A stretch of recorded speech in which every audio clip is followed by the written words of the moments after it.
¿Cómo andan? Buen mediodía para todos. Bienvenidos a otra edición de BTV Noticias. ¿Cómo estás, Lu? Muy bien, el saludo para ti y para todos en sus casas. Feliz jueves. Mucha información para brindarles, por eso compartimos los titulares.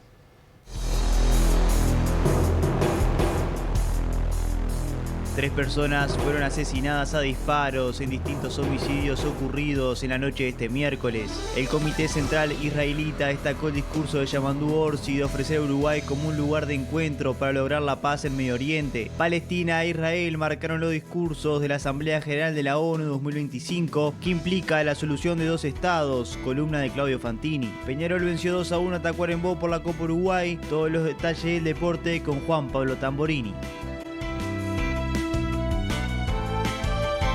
Gustavo Penades pidió a la justicia que lo juzgue hecho por hecho y no por ideología. Además, el ex senador volvió a criticar a la fiscal, se refirió a la postura de sus compañeros dentro del Partido Nacional y destacó a Lacalle Pou por comunicarse con su familia.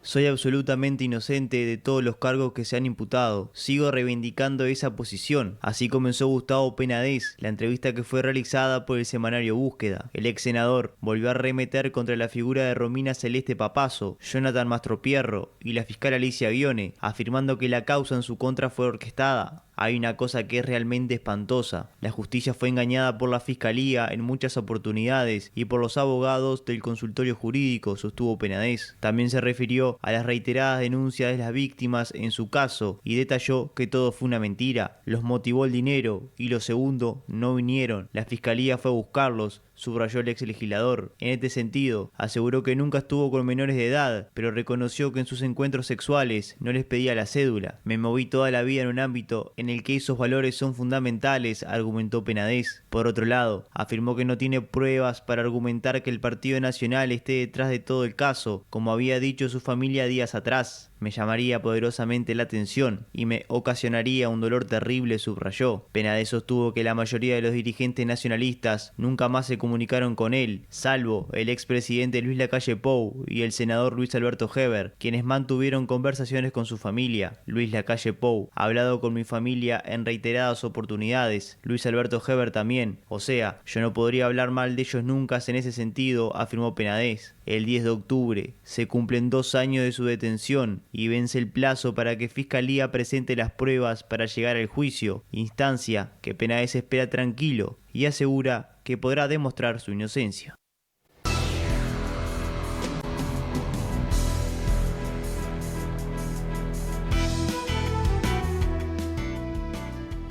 El primer ministro israelí Benjamín Netanyahu lamentó la rendición de algunos líderes internacionales ante el terrorismo. Reiteró que no habrá un Estado palestino, esto en el marco de la Asamblea General de Naciones Unidas. A continuación, les brindamos estas y otras noticias. El primer ministro israelí Benjamín Netanyahu denunció a los países que han reconocido a Palestina como Estado antes de su viaje a Nueva York, donde se reunirá con el mandatario estadounidense Donald Trump y dará un discurso este viernes ante la Asamblea General de la ONU. En la Asamblea General diré nuestra verdad, la verdad de los ciudadanos de Israel, la verdad de los soldados, la verdad de nuestra nación. A la vez, Netanyahu prometió nuevamente que el establecimiento del Estado palestino no sucederá, anunciando que condenará a quienes quieren dar a los asesinos, violadores y quemadores de niños un Estado en el corazón de Israel. Previo a su partida hacia Nueva York, decenas de manifestantes se reunieron en el aeropuerto Ben Gurión antes de su partida, exigiendo su destitución y el fin de la guerra en Gaza. El primer ministro de Israel se refirió también a las conversaciones en materia de seguridad con el gobierno de Siria y condicionó un acuerdo a la desmilitarización en el suroeste de este país de mayoría drusa, después de que el presidente de transición sirio Ahmed al-Shara haya condenado en Nueva York las incursiones israelíes en su territorio. La ONU y la Unión Europea condenaron los ataques frente a las costas griegas contra la flotilla que se dirige con ayuda humanitaria a Gaza, mientras que Italia movilizó a la zona una fragata y España anunció en la Asamblea de la ONU que se sumará al despliegue internacional para garantizar su seguridad. El presidente ucraniano Volodymyr Zelensky puso en duda la capacidad de la OTAN para garantizar la seguridad de su país ante la ofensiva rusa, pero elogió al presidente Donald Trump por decir que Rusia puede ser derrotada. A todo esto, Estados Unidos está dispuesto a imponer sanciones para llevar a Moscú a la mesa de negociaciones, pero estas restricciones, ha dicho el presidente, solo funcionarán si los estados europeos dejan de comprar petróleo ruso. El Tesoro de Estados Unidos anunció este miércoles una última línea de financiamiento temporal con el Banco Central Argentino de $20.000 millones. Volvemos a nuestro país porque el diputado nacionalista Sebastián Andújar dijo que hay un debilitamiento institucional en ministerios vinculados a la ciencia. Presidencia esta vez presenta un presupuesto que tiene que ver un poco con la concentración de poder en algunas políticas, sobre todo en aquellas que tienen que ver con ciencia, innovación y tecnología. Ya habíamos escuchado de esto, se lo habíamos escuchado en la campaña electoral. Nos parece que hay un debilitamiento institucional, porque se le quitan competencias a algunos ministerios que venían desarrollando una buena tarea, más allá de que se pueda apreciar que podrían ser desordenadas, pero se debilita institucionalmente al quitarle esas competencias. También no deja de ser una cuestión traumática para aquellos funcionarios que venían trabajando en esto en el Ministerio de Educación y Cultura y que hoy van a pasar a formar parte de Presidencia de la República. Son divorcios institucionales que generan problemática, pero más allá de eso, lo que a nosotros nos interesa es el para qué, y el para qué todavía no lo tenemos claro, que es cuál es el objetivo de esta concentración que tiene que ver con toda la innovación y el futuro de nuestro país y la implicancia que pueda tener el desarrollo.